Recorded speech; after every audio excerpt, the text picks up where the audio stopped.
이스라엘아, 이제 내가 너희에게 가르치는 규례와 법도를 듣고 준행하라. 그리하면 너희가 살 것이요 너희 조상의 하나님 여호와께서 너희에게 주시는 땅에 들어가서 그것을 얻게 되리라.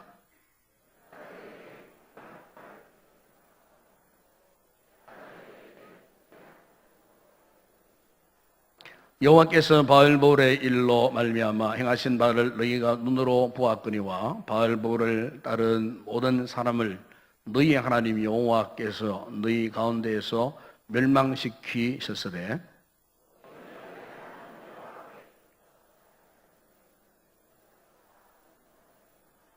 구절을 제가 읽었습니다.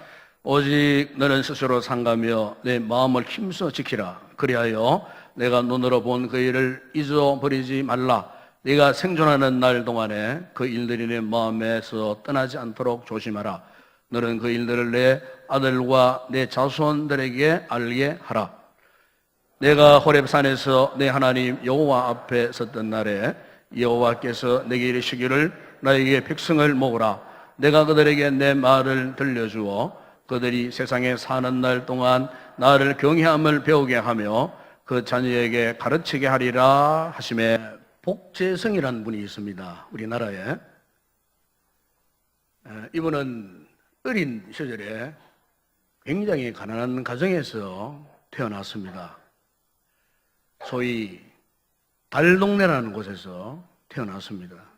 그래서 그 달동네에서도 오래 살지 못하고 수십 차례 이사를 다녀야 하는 가난한 집안의 아들로 태어났습니다. 어린 시절에 겉으로 먹고 싶었던 짜장면도 제대로 사먹지 못하는 그러한 가난 속에서 태어난 분이었습니다. 그런데 이분이 2000년도에 그의 나이 19살 됩니다. 그 당시에 돈으로 300만 원을 가지고 주식에 투자를 했습니다. 그런데 놀라운 것은 1년 만에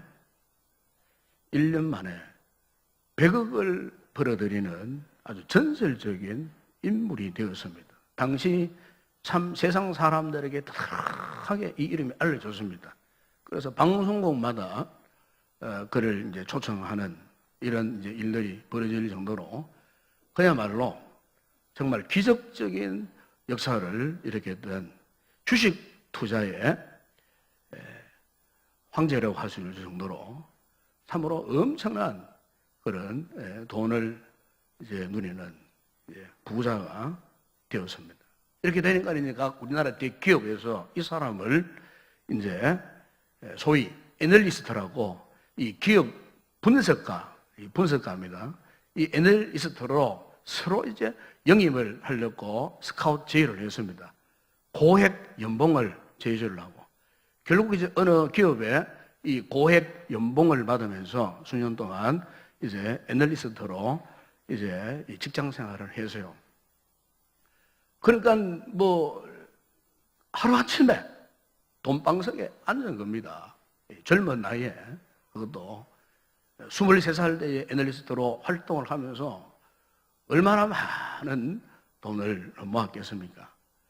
우리나라에서 서울에서도 최고의 펜트하우스에서 살기도 하고 뭐 최고의 세계 명품 자동차도 이렇게 가지게 되고 최고의 별장도 소유하게 되고 자기 이름으로 어느 섬도 자기 이름으로 소유하게 되는 그야말로 일반인으로서는 최고의 재벌 수준의 그와 같은 이 삶을 살게 되었던 사람이었습니다. 그런데 이렇게 잘 나가던 어느 날 자신의 삶에 회의가 찾아왔습니다. 과연 내 인생의 가치가 뭐냐? 과연 내 인생의 가치가 돈이냐? 돈밖에 되지 않느냐? 돈을 그렇게 많이 벌고 그야말로 돈다발 속에 갇혀 있는 그런 상태 속에서도 이 사람에게 이런 깨달음이 있었어요. 과연 인생의 목적이 무엇인가? 내 인생 삶의 가치가 무엇인가? 돈은 내가 지금 평생 쓸 만큼 있지만은 내가 지금 왜 이곳에 있어야 하는가? 그래서 자신의 삶을 돌아보는 어떤 면에서는 굉장한 중요한 깨달음을 갖게 되었어요. 그래서 이 깨달음 속에서 그가 모든 사람들이 선망하는 애널리스트 직업을 팽개치고 유유히 자기 고향 시골로 내려가 버렸어요. 한동안 그분에 대한 소식이 전혀 없었어요. 그런데 어느 순간인가 이번에 소식이 사람들을 접하게 됐는데 완전히 새롭게 변화된 그런 모습으로 사람이 거듭났어요. 이전에는 돈밖에 몰랐어요. 가난하게 살았기 때문에 돈의 한에 맺혀가지고 오직 돈을 버리려고. 그래서 돈 벼락을 맞았음에도 불구하고 이분이 새로운 삶을 살게 되었는데 그때부터 자신이 그 번 돈을 가지고 이제 사회사업가로, 자선사업가로, 그리고 그 돈을 가지고 정말 가치 있게 사용하기 위해서 장애인들에 대한, 또 학교에 찾아가서 장학기금으로, 또 가난한 자들이 수술을 받지 못하는 그런 사람들 일일이 찾아가서 수술비로, 입원비로 이렇게 대신 지불을 해주고, 그 주변을 둘러보니까 주식 때문에 망한 사람도 많고 주식 때문에 어려움을 당하는 그런 분들이 많았어요. 자기 갖고 있는 노하우는 이 주식으로 돈을 벌었기 때문에 나름대로의 그런 노하우를 갖고 있었던 거예요. 그래서 그런 사람들을 도와주기 위해서 무료로 이 주식 카페를 만들어가지고 자신의 비용을 직접 투자해서 그런 어려운 사람들을 도와주고, 이 사람 때문에 수많은 사람들이 이 도움을 받게 되었다는 겁니다. 오늘 제가 우리 성도들에게 왜 이런 이야기를 하느냐, 어쩌면 여러분들 가운데는 이런 이야기를 들어보게 되면 실감이 안 나는 분도 있을 거예요. 어떻게 300만 원 가지고 어떻게 이렇게 100억을 벌 수 있는 사람들이 너무나 황당하고 어쩌면 허황된 그런 이야기일 수가 있어요. 그러나 이것은 실질적인 이야기였고, 제가 오늘 드린 이야기는 바로 지난 주간에 최근에 그분에 대한 뉴스가 인터넷에 올라왔기 때문에 그것을 읽다가 오늘 설교와 좀 연관시켜 봐야 되겠다 하는 그런 생각이 들었어요. 무슨 말이고 하니까, 여러분 오늘 우리가 삶을 살 때 현대인들이 다 그래요. 현대인들이 삶의 목적이 뭐냐? 성공입니다. 성공. 직장생활 성공, 사업하면 사업의 성공, 공부하는 학생들은 공부의 성공. 그야말로 오늘 현대인들의 삶을 압축하고 압축하면 한마디로 성공. 그런데 성공의 대상이 무엇이며 누구냐고 그렇게 물어본다면 딱 두 단어입니다. 성공의 대상은 바로 나. 그리고 왜 성공하느냐? 그것을 위해서. 그러니까 나, 그것. 이게 사실 오늘날 현대인들이 왜 성공해야 되느냐는 성공적인 삶의 지향점에 있어서 딱 두 가지밖에 없다, 그 말입니다. 이 같은 모습은 사실 오늘 우리 신앙생활하는 그리스도인들 가운데 있을 수 있어요. 이를테면은 성도 가운데 이런 분이 있어요. 목사님, 현재 제가 하고 있는 그것이 잘 성사되면은 앞으로 제가 하나님 나라를 위해서 내가 사용할 것입니다. 물론 평소 그분의 신앙생활이나 태도를 볼 때에 정말 그렇게 할 뿐이기에 그런 기도 요청을 받으면 제가 위해서 기도하죠. 그런데 문제는 뭐냐면은 정작 그것이 성공했을 때 정말 하나님 나라를 위해서 사용하느냐. 그런데 대개는요, 그것이 성공하면 또 다른 그것이 또 나와요. 또 다른 그것 성공하면은 또 다른 그것. 그래서 계속해서 그것을 위해서, 또 그것을 위해서, 또 다른 그것을 위해서. 마치 궤도를 이탈한 열차처럼 결국 그것 때문에 무엇을 잃어버리느냐면은 그분. 누구예요? 하나님. 하나님을 잃어버리는 경우가 많다는 것입니다. 애초에 그가 고백하고 약속한 그분에 대한 이 초점이 흔들리면서 역시 그것도 잘 안 될 뿐만 아니라 결국에는 가장 중요한 하나님과 나와의 영적 생활, 신앙생활조차도 무력감에 빠지면서 믿음 자체가 흔들려서 인생 가운데 실패하는 그 같은 분들을 종종 보게 되는 경우가 있습니다. 그러므로 여러분, 오늘 우리 인생에 있어서 참으로 중요한 것은 여러분의 삶의 축이 무엇이냐? 그것인가? 오늘 소리 제목처럼 그분인가? 과연 내 인생의 축이 지금 어디에 있는가? 이것을 여러분들이 분명히 이 시간에 한번 점검해 볼 수 있기를 주의 이름으로 축원합니다. 사실 요즘 우리 삶을 돌아보면은 수많은 문제들이 산지되어 있잖아요. 가정 문제, 직장 문제, 자녀 문제, 어떤 분들은 건강 문제 등등 우리가 참 해결해야 할 이런 문제 하나둘이 아니에요. 그런데 우리 삶 속에 이런 문제들이 낱마처럼 막 얽혀 있으니까 실제로 우리는 현실적인 문제에 부딪히잖아요. 현실적인 문제. 당장 돈을 벌어야 하고, 당장 건강해야 되고, 당장 잘 살아야 되고, 당장 성공해야 되고, 당장 어떤 일을 성취해야 되고 하는 현실적인 문제에 얽히고 설켜서 살아가다 보니까 정작 우리 잊어버린 게 뭐냐면 그분에 대해서 잊어버려요. 하나님에 대해서 잊어버려요. 세상적인 가치, 세상적인 목적에는 큰 관심을 갖고 있는데 정작 우리가 신앙적인 영적인 이와 같은 관심에서 점점 멀어져 버리고 결국에는 가장 중요한 영적인 뿌리까지도 뽑혀버리고 거기에서 실패를 당하는, 피곤해 지쳐서 집에 돌아옵니다. 가정에 돌아옵니다. 아내가 남편의 이름을 부릅니다. 그래 들을 기력이 없어요. 자녀들이 아빠 이름을 부르고 엄마 이름을 불러도 들을 힘이 없어요. 심지어 하나님께서 부르셔도 그 대답이, 음성이 들리지 않아요.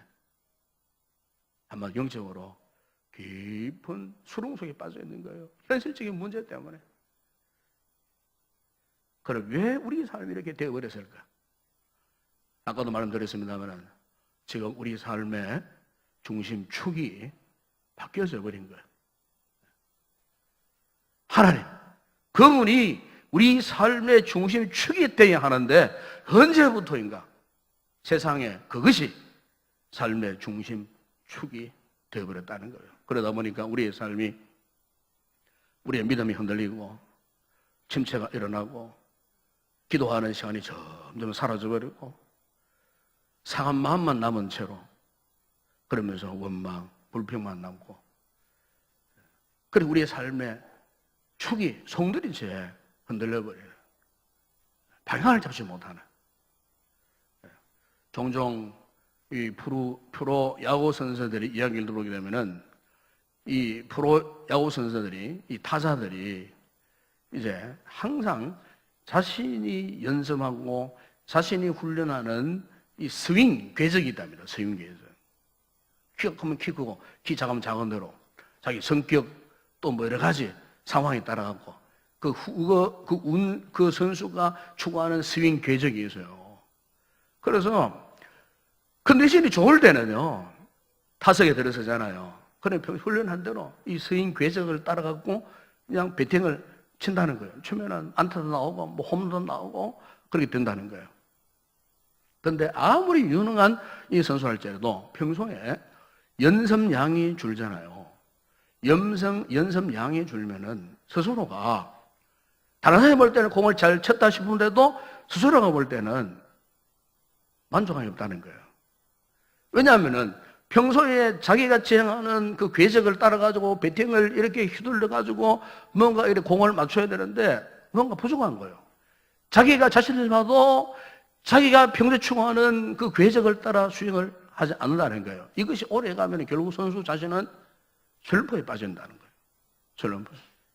우리나라에 이 국민 타자로 알려지고 있는 이성엽 선수가 있지 않습니까? 이성엽 선수의 별명이 뭔 줄 아십니까? 연습벌레랍니다. 연습벌레. 공식 경기 마치고 공식 훈련 마치고 나면은 들어가 앉는다는 거예요. 운동장 구석에 가가지고 밤을 진다고 새벽까지 계속해서 이 배팅 연습을 한다는 거예요. 배팅 연습. 배팅 연습. 뭐 때문에 하느냐? 자신이 추구하는 그 배팅 궤적을 완전히 틀림없이 착오 없이 휘두르기 위해서 똑같은 궤적을 유지하기 위해서 똑같은 힘을 유지하기 위해서 밤새도록 새벽까지 그렇게 연습을 한다는 거예요. 그 동료 선수들이 보고도 감탄한다는 거예요. 예? 저렇게 연습을 많이 하는 선수가 없더라는 거예요. 왜 그렇습니까? 연습을 하지 않으니까 자신이 추구하는 스윙 궤적에서 미세하게나마 흐트러져 버리는 거예요. 벗어나 버리다는 거예요. 사람은 오늘 우리의 믿음 생활에 있어서도 저는 그렇다고 생각합니다. 하나님께서 우리가 가야 할 영적 궤적을 주셔서요. 그 중심축이 뭐냐? 하나님이시다 하는, 우리가 성경을 읽어봐도 오늘 우리 그리스도인들이 여러분들이 직장생활을 하든 사업을 하든 공부를 하든 우리의 삶의 중심축은 오직 뭡니까? 그분이에요. 그분. 하나님께 오늘 우리의 중심축을 맞춰야 된다 그 말입니다. 이 중심축에서 벗어나 버리면은 우리는 우리가 소원하고 우리가 목적하는 그 어떤 것을 이룰 수가 없다 그 말이죠. 이 중심축을 우리가 어떻게 유지하느냐? 이 중심축을 우리가 어떻게 붙들고 있느냐? 중심축에서 벗어나 버리면은 영적 탈진 상태에 빠져버리고 영적으로 그냥 침체되는 그런 상황 속에 들어갈 수 없어요. 이 중심축에서 벗어나 보세요. 우리가 세상적으로 아무리 잘 먹고 잘 살아도요, 믿음의 회의가 찾아와요. 영적인 회의가 찾아와요. 급기야 이런 분들은 영적인 무력감에 빠져버려요.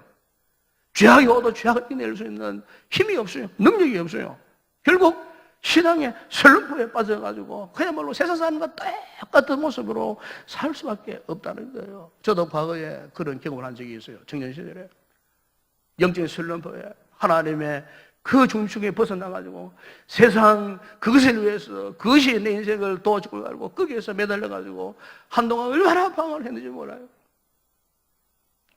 결국 하나님께서 여러 가지 많은 방법 수단을 통해 저를 돌아오게 하셨지만은 우리 성도들 가운데 여러분 믿다가 절대로 하나님의 유인 중에서 여러분 벗어나지 않기를 바랍니다. 벗어나면 안 된다 그 말입니다. 이 시간 우리 성도들 가운데 혹 인생의 중심축에서 벗어난 그런 분이 있다면은 여러분 그분에게로 하나님께로 다시 옮겨 돌아와야 할 줄로 믿습니다. 여러분 우리가 성경을 보게 되면은 성경의 인물 가운데에 인생의 최고의 황금비에서 그런데 불행하고도 중심축에서 벗어났다가 다시 정상적인 궤도로 돌아온 한 사람이 있습니다. 그가 누굽니까? 바로 오늘 이 모세, 이 오경을 기록한 신명기를 기록한 모세 아닙니까? 모세는 히브리인이면서도 애굽의 왕자로 그가 자라났어요. 어릴 때부터 그는 그 당시 세계 최고의 그 문화권 속에서 애굽의 선진 그 문물을 습득하면서 살았던 사람이었어요. 그래서 바로왕 앞에서도 당당히 설 수 있는 정치적인 힘을 가진 사람이었고 리더십을 가진 그런 사람이었어요. 그래서 애굽에서의 그의 삶을 한마디로 말하면 이거였어요. 그것을 위해서 살았어요. 그것을 위해서. 이렇게 어느 날 이런 삶을 살던 이 모세가 자신의 동족 히브리인이 애굽 사람에게 폭행당하는 모습을 보다가 자신의 정의로움을 자랑하기 위해서 결국 그 사람을 죽이고 살해내버렸어요. 그래서 이제는 살인자의 신세가 되어가고 어떻게 했습니까? 애굽 궁궐을 도망쳐 나왔어요. 어디로 갔습니까? 미디안이라고 하는 광야에서. 애굽에서 40년 살았고요. 도망쳐 나와 도망자의 삶을 미디안 광야에서 40년 동안을 살아면서 이 모세는 혹독한 이 훈련을 받았어요. 그런데 우리가 성경을 보게 되면은 모세가 광야에서 40년 동안의 혹독한 훈련을 통해서 그가 어떤 사람으로 변화되었느냐. 애굽에서의 그것을 추구하는 사람에서 이제는 그분을 추구하는, 즉 하나님을 추구하는 그와 같은 변화된 삶을 그가 살았어요. 하나님께서 바로 그 모세를 이렇게 세우셔서 430년 동안 애굽에서 노예 생활하던 자기 동족 이스라엘 백성들을 구원하는 영적인 리더로, 지도자로 하나님께 쓰임 받았다는 것을 우리가 잘 알고 있지 않습니까? 바로 오늘 본문에 보면 바로 그 모세가 자신의 인생 경험을 통해서 지금 모세가 곧 이제 가나안 땅에 들어가야 할 이스라엘 백성들에게 지금 끊임없이 요구하는 것이 뭐냐면은 너희는 그분을 구하라. 그분을 구하랍니다. 사실 모세가 이스라엘 백성들을 출애굽시켜서 광야 40년의 여정을 데리고 다니는 동안 이스라엘 백성들이 끊임없이 요구한 것이 뭡니까? 그들 역시도 그것이었어요. 밥을 달라, 물을 달라, 고기를 달라, 양식을 달라, 막 등등. 이스라엘 백성들이 광야 40년 동안 하나님 앞에 구한 것은 그것이었어요. 오직 그것이었어요. 이렇게 끊임없이 그것을 요구하고 있는 이스라엘 백성들에게 오늘 모세가 이제 드디어 이 40년 광야 생활을 마감하고 곧 이제 가나안 땅에 들어가야 할 그 이스라엘 백성들에게 지금 강력하게 요청하는 것이 뭐냐면 너희는 그분을 구하라. 아멘. 하나님을 구하라. 여러분 1절에 4절에 보십시오. 이스라엘아 이제 내가 너희가 가르치는 규례와 법도를 듣고 순종하라. 그러면 너희가 살 것이요 너희 조상의 하나님 여호와께서 너희에게 주시는 땅에 들어가서 그것을 얻게 되리라. 2절에도 말씀하지 않습니까? 내가 너희에게 명령하는 말을 너희는 가감하지 말고 그 하반절을 보세요. 너희 하나님 여호와의 명령을 지키라. 4절에 보게 되면 오직 너희 하나님 여호와께 이렇게 말합니다. 붙어 떠나지 말라 그래요. 하나님께 붙어 떠나지 말라. 그리고 여러분 9절이나 10절에 보세요. 9절에도 그렇게 말씀하지 않습니까? 오직 너는 스스로 상가며 네 마음을 힘써 지키라. 그러면서 네 마음에서 떠나지 않도록 조심하라. 조심하라.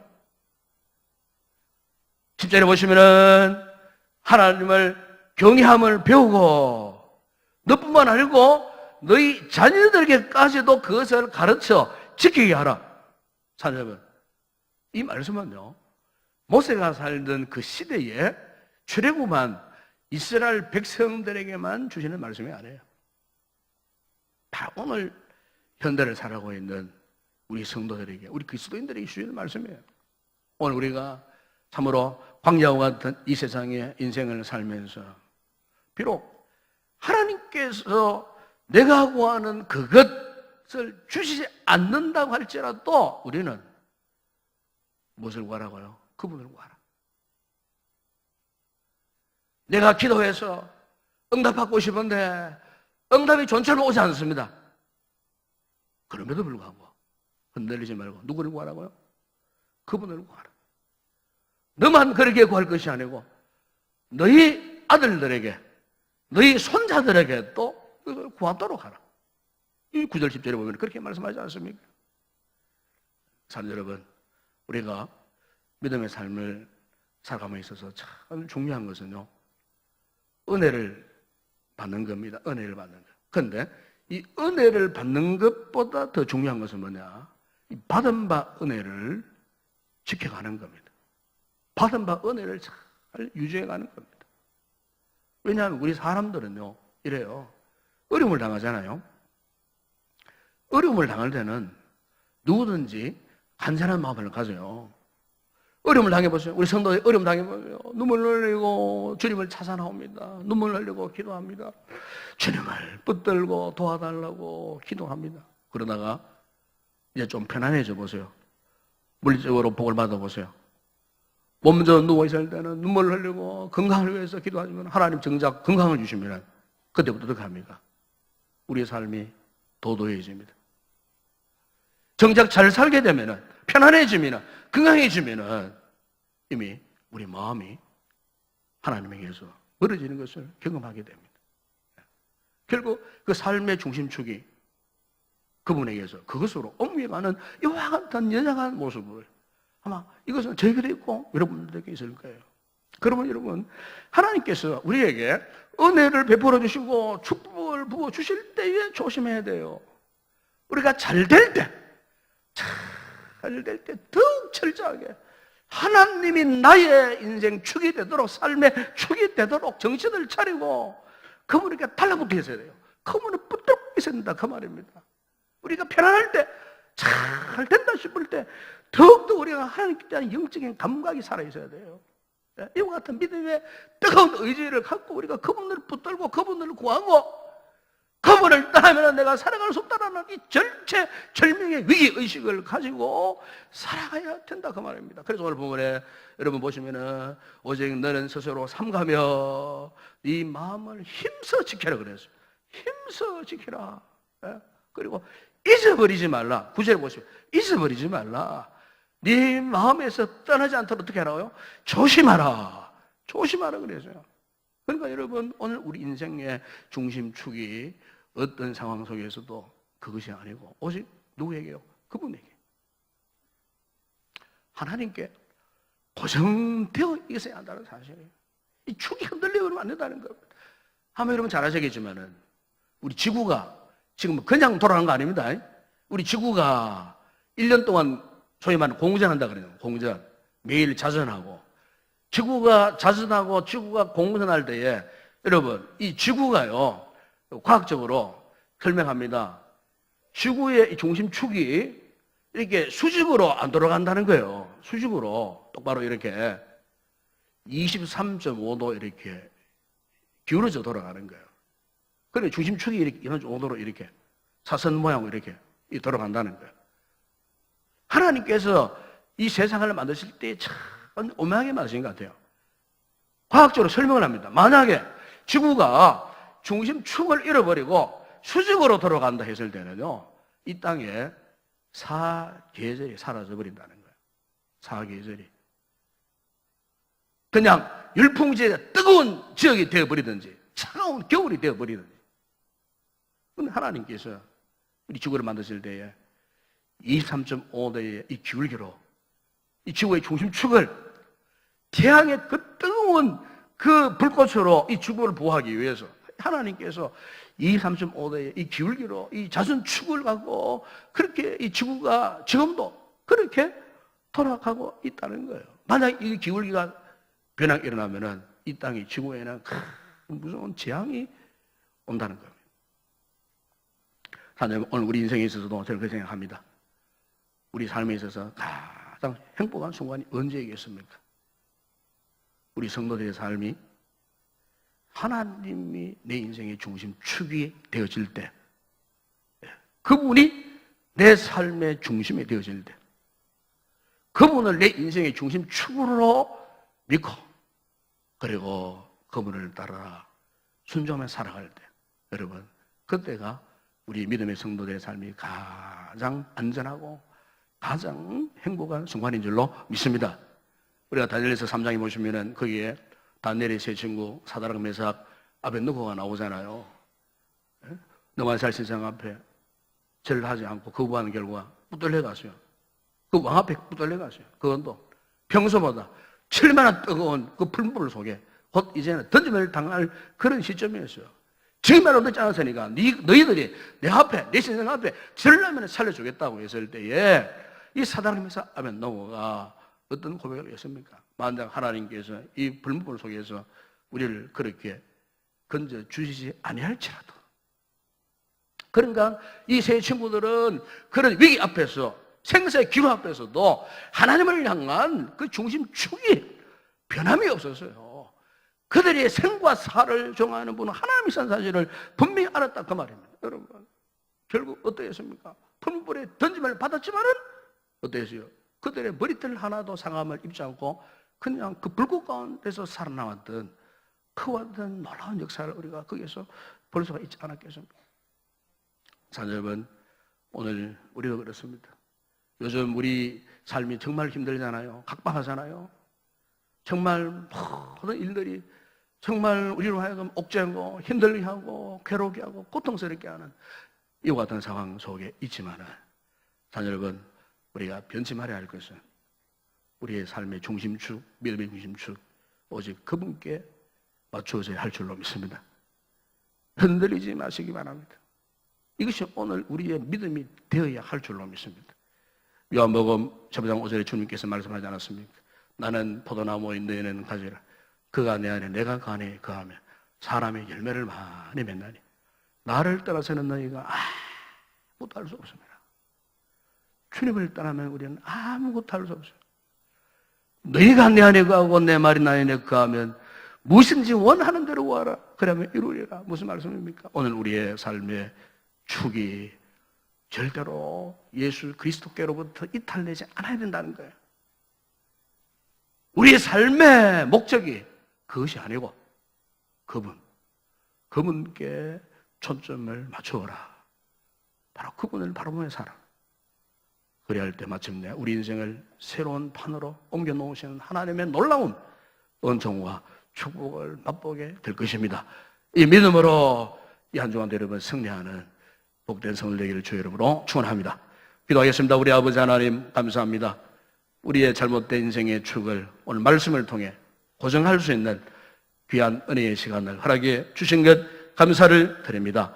우리가 그간 세상 가운데 그것을 위해 추구하며 그것 때문에 살아왔다면은 아버지 다시 한번 우리 자신을 돌아보고 이제부터라도 그분을 위해서 살아갈 수 있는 우리 삶의 믿음의 인생 중심 축이 오직 하나님을 중심으로 해서 모든 삶을 살아갈 수 있는 복된 믿음의 성도들 되어줄 수 있도록 축복하여 주시옵소서. 어떠한 역경 인생의 시련 가운데서도 흔들리지 아니하고 하나님으로 인하여 의젓이 믿음으로 승리하며 살아가는 성도들 다 되게 하여 주시옵소서. 예수님의 이름으로 기도드리옵나이다. 아멘.